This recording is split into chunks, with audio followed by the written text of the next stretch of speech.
Hoy vamos a desgranar una de esas historias que lo tienen todo. La promesa de un gran banco frente a la letra pequeña de un contrato. Es la historia de una inversión que se basó en la confianza, de una absorción bancaria y de una promesa que al final acabó decidiéndose en los tribunales. Y esta es la promesa. Fijaos bien en esta frase, una frase potente, tranquilizadora, que recibió una clienta de toda la vida justo antes de que la cosa se torciera. Y se convirtió nada menos que en el corazón de una batalla legal que duró una década.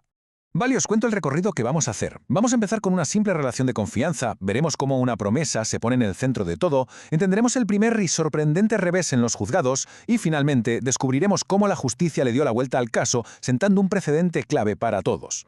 Bueno, pues para entender todo esto tenemos que conocer a doña María y su banco de siempre, Bank Pyme. Hablamos de una relación de más de 15 años, de esas de confianza, de trato cercano en la sucursal. En 2007, basándose precisamente en esa confianza, doña María invirtió 38.000 euros en unos bonos que le ofreció su banco. Y ojo, no es una cifra cualquiera, ¿eh? Eran los ahorros de toda una vida. Como veis, esta historia se alarga una década entera. Arranca con esa inversión y nos lleva a un momento crítico, la absorción del banco y la larguísima pelea judicial que vino justo después. Y aquí, claro, es donde la cosa se complica de verdad, porque entra en escena un pez gordo, un gigante bancario, CaixaBank, que absorbe al pequeño Banpim. Hay que entender el momento, ¿eh? Estábamos en plena reestructuración del sistema financiero español. Bank y Pyme era, digamos, el eslabón débil. No llegaba a las nuevas exigencias de solvencia y la compra por parte de CaixaBank se vendió como la solución perfecta, algo que aportaba seguridad y músculo financiero. Y aquí es donde las promesas se pusieron negro sobre blanco. En las cartas que mandaron a los clientes, el lenguaje era clarísimo. Palabras como bienvenida, fortaleza financiera, sin cambio alguno. Pero la frase clave, la que lo cambia todo, es esta. Sus ahorros estarán en la entidad de mayor solvencia. Vamos, que estaban tejiendo una red de seguridad, de confianza total. Pero claro, llegó la crisis. Los bonos de Aisa, donde doña María tenía su dinero, pues fallaron. El dinero simplemente se esfumó. Y cuando fue a los tribunales a reclamar a CaixaBank, se topó con un muro legal. La defensa de CaixaBank se agarró a un concepto que suena muy técnico: falta de legitimación pasiva.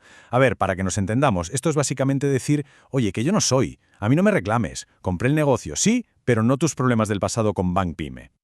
Y lo más sorprendente es que en un primer momento el juzgado les dio la razón. Se apoyó en una cláusula de un contrato privado de compraventa entre los bancos, un papel que, por cierto, los clientes como doña María no habían visto en su vida. Parecía que todo estaba perdido.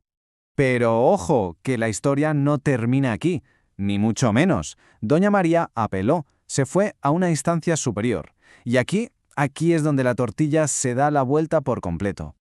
Porque esta fue la contradicción que lo desmontó todo. Fijaos en las dos caras. De cara al público, el mensaje era de tranquilidad, todo sigue igual, estáis más seguros. Pero en los juzgados, el discurso era que yo no tengo nada que ver. Y el Tribunal de Apelación se fijó, y mucho, en este doble juego. El razonamiento del tribunal fue súper metódico y se apoyó en 3 ideas clave. Primero dijeron, esto no fue una simple compra de 4 cosas, fue una sucesión de negocio en toda regla. Segundo, y esto es muy importante, aplicaron la doctrina de los actos propios, que viene a decir que no puedes ir en contra de lo que tú mismo has dicho y hecho. Esas cartas vinculaban legalmente al banco. Y tercero, la responsabilidad por vender mal esos bonos también era parte del pack que CaixaBank había comprado. La propia sentencia fue durísima y usó palabras como estas para describir la estrategia del banco: generar una continua confusión y evasión de responsabilidades. Vamos, un tirón de orejas en toda regla a esa idea de decir una cosa en público y defender la contraria en privado. Vale, y ahora vamos a lo importante, porque este caso es mucho más que la historia de doña María. ¿Qué significa para el resto de los ahorradores? Pues el resultado final fue una victoria rotunda para la ahorradora. La audiencia provincial le dio la vuelta a la primera sentencia y declaró que sí, que CaixaBank era la parte a la que había que demandar y, por tanto, tenía que asumir la responsabilidad.